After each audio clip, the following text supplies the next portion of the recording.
Je vais te traduire le jour 8 du Alléluia Challenge en français. Reste avec moi. À 8 minutes 12 secondes, le pasteur Nathaniel a dit de déclarer cette prière. Père, merci pour la nouvelle chose que tu as dit que tu feras dans ma vie. À 9 minutes, il a donné un exemple de la même manière que nous recevons un chèque et nous devons aller à la banque pour l'encaisser afin de profiter de l'argent ou d'avoir l'argent. C'est comme ça que les choses fonctionnent aussi dans le monde spirituel. Il a dit que quand nous recevons une parole de la part de Dieu, d'un homme de Dieu ou peu importe la source, il est important de faire 3 choses pour profiter de cette parole. La première chose pour profiter des paroles que Dieu nous donne, c'est de croire. Et il a utilisé le verset dans 2 Chroniques 20, verset 20. Je vais juste lire la fin. Ça dit, confiez-vous en l'Éternel, votre Dieu, et vous serez affermis. Et le pasteur utilisait cet exemple pour dire que quand nous recevons une parole de la part de Dieu, nous devons la croire. La croire, c'est être affermi, être sûr que cette parole va se réaliser. La deuxième chose à faire quand nous recevons une parole de la part de Dieu, c'est de prier. Ceci dit, prier avec des versets bibliques. Et il a dit à 10 minutes 16 secondes de faire cette prière. Seigneur, tu as dit ceci dans ta parole. Tu as promis cela. Ton serviteur ou ton prophète a déclaré cette parole dans ma vie selon ta volonté. Donc, prier avec la parole, c'est de présenter à Dieu ses promesses. Aussi, j'ai une chaîne YouTube chrétienne où je fais du contenu depuis 2 ans. J'avais fait une vidéo par la grâce de Dieu sur comment prier efficacement et surtout être exaucé. Je donne beaucoup de conseils sur comment déclarer les versets bibliques, déclarer les promesses de Dieu pour être exaucé. Prier, déclarer sera une clé pour notre exaucement. Vous pouvez trouver le lien de cette vidéo juste dans ma bio. Le lien vous amènera directement à la vidéo. J'espère qu'elle vous sera utile pendant ce temps d'Alléluia Challenge. La troisième astuce, quand nous recevons une parole et pour la vivre, est de parler à la parole. Il y a un verset dans 2 Corinthiens 4, verset 13 qui dit « J'ai cru, c'est pour ça que j'ai parlé ». Le pasteur Nathaniel dit de parler à la parole quand nous la recevons. Il a ainsi dit que les transactions que nous faisons dans le spirituels doivent être avec la parole. Il a dit de déclarer à partir de 10 minutes 50 secondes que ces 52 jours sont pour moi des jours d'achèvement et de restauration. Pour ceux qui ne comprennent pas, allez s'il vous plaît regarder le live d'hier. Il a aussi dit qu'il a demandé à l'intelligence artificielle par rapport à la signification du chiffre 52 dans la Bible et la réponse qu'il avait reçue c'est que le chiffre 52 n'est pas seulement un chiffre d'accomplissement et de plénitude et de complétude, mais ça représentait aussi un nouveau départ. De la même manière que nous recommençons une nouvelle année après la 52e semaine, de la même manière le chiffre 52 représente un nouveau départ, une nouvelle saison qui commence dans nos vies. Après, il a utilisé le verset dans Jérémie 33, verset 3 qui dit « Invoque-moi et je te répondrai ». Il a utilisé ce verset pour dire que l'un des principaux résultats dans la prière, c'est la révélation. Et que quand tu pries, tu vois des choses et tu entends des choses. Et il disait à 12 minutes 30 secondes que le vrai témoignage, c'est quand tu agis selon les révélations que Dieu te donne. Premier sujet de prière à 13 minutes, c'est juste de dire merci à Dieu de nous donner la grâce de même faire partir de ce challenge. À 14 minutes 15 secondes, il a dit que ce défi, ce challenge n'était pas une perte de temps et ce n'est pas un trend. C'est pas parce que c'est populaire que nous devons le banaliser.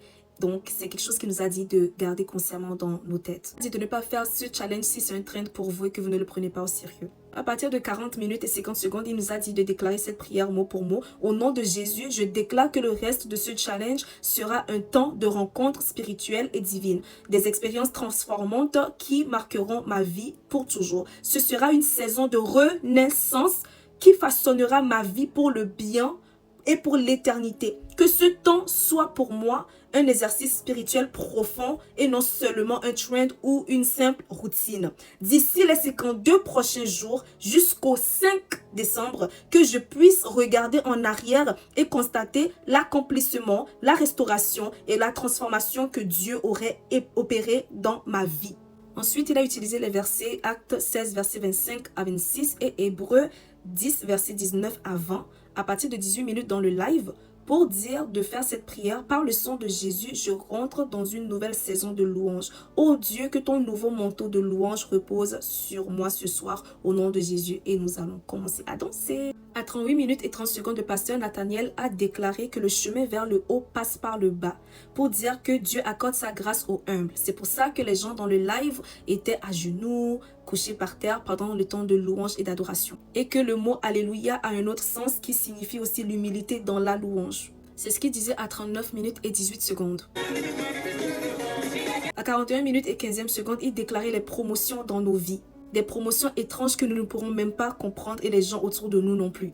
Ensuite, il a utilisé le verset dans Jacques 4, verset 10 pour dire « Humilions-nous devant Dieu afin qu'il puisse nous élever au temps convenable. » Pour dire de continuer à danser et nous humilier devant Dieu, car c'est comme ça qu'il nous élèvera. Il a dit à 42 minutes qu'il n'est pas quelqu'un qui chante par hasard, mais il choisit même ses chansons prophétiquement. Pour dire que même dans la louange et l'excitement de la musique, etc., même les mots que nous utilisons pour adorer Dieu doivent être signifiants. Il a déclaré le verset dans Psaume 19, verset 4 pour dire que les paroles de notre bouche et la méditation de notre cœur soient agréables devant Dieu. À 42 minutes 50 secondes, il a déclaré que chaque obstacle dans ta vie sera retiré au nom puissant de Jésus et il va utiliser le verset dans Psaume 107, verset 16 pour supporter cela. Comme on peut le voir, on retourne toujours à ce que la parole de Dieu dit pour lui rappeler ses promesses dans nos vies. Psaume 107, verset 16. Car il a brisé les portes d'airain, il a rompu les verrous de fer. Et il a déclaré à 43 minutes et 30 secondes que tout ce qui empêche ta promotion sera retiré au nom puissant de Jésus. Prochain verset, Ésaïe 45, verset 2. Je marcherai devant toi, j'aplanirai les sentiers montueux, je romprai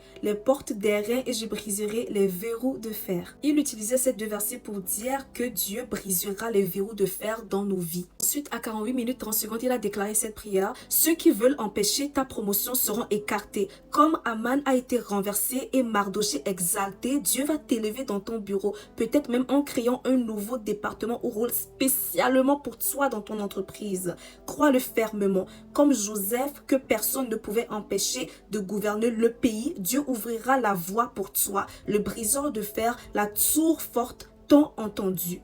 Lève les mains et prie. À 52 minutes et 40 secondes, il a dit d'adorer en même temps qu'on entendait les sons des trompettes. À 56 minutes et 25 secondes, il a dit de lever nos mains et de dire merci à Dieu. Ensuite, il a donné le verset dans Ésaïe 43, verset 18 à 19 pour dire « Ne pensez plus aux événements passés et ne considérez plus ce qui est ancien. Voici, je vais faire une chose nouvelle sur le point d'arriver. Ne la connaîtrez-vous pas? Je mettrai un chemin dans le désert et des fleuves dans la solitude. » À 57 minutes, il a dit de faire cette prière mot pour mot. « Père, au cours des 52 prochains jours, je veux faire l'expérience d'une nouveauté dans chaque domaine de ma vie. » Il a dit que pour certaines personnes, ça va être l'expérience de l'accomplissement dans certains domaines de vos vies. Des choses que vous allez terminer que avant vous n'étiez pas capable de finir. Ensuite, il a dit de déclarer qu'un nouveau moi émerge en moi, qu'un nouveau moi émerge en moi, que mon ancienne vie soit brisée et que par le sang de Jésus, j'entre dans les nouveaux lieux que Jésus a préparés pour moi. Dernière partie de la prière, Seigneur, fais en moi une œuvre nouvelle, une nouvelle création, un nouveau commencement dans mon esprit et dans ma marche avec toi. Que la nouveauté commence dans ma vie spirituelle, la nouveauté dans ma vie de prière, dans ma lecture de la parole, dans ma dévotion, dans mon mariage, dans mes relations, dans mon entreprise. Donne-moi une nouvelle vision et ouvre de nouveaux territoires en ma faveur au nom puissant de Jésus. C'est la prière qu'il a dit de déclarer à 57 minutes.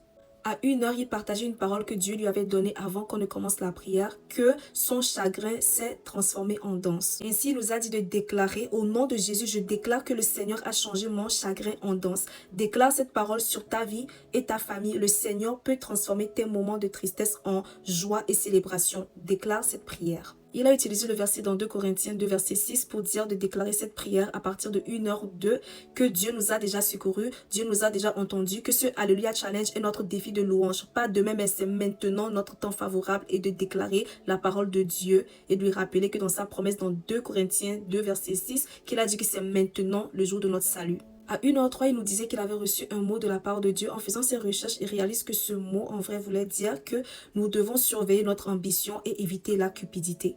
L'ambition n'est pas mauvaise en soi, mais guidée par la cupidité et la faiblesse, elle peut conduire à la tragédie. Après, il utilisa le verset dans Daniel 5, verset 12 pour dire que Daniel avait l'esprit d'excellence en lui et d'intelligence. Pour dire que parfois nous n'avons pas certaines choses dans notre vie parce que nous ne sommes pas excellents même si on prie beaucoup. À partir de 1h07 minutes et 27e seconde, il a dit de déclarer cette prière mot pour mot.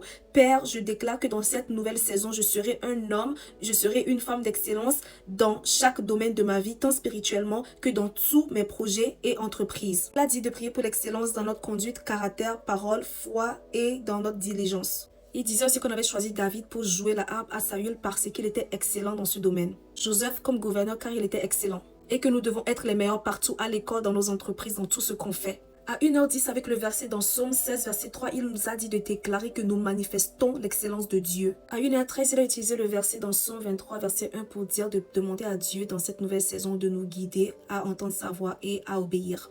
C'était tout pour moi. Bye!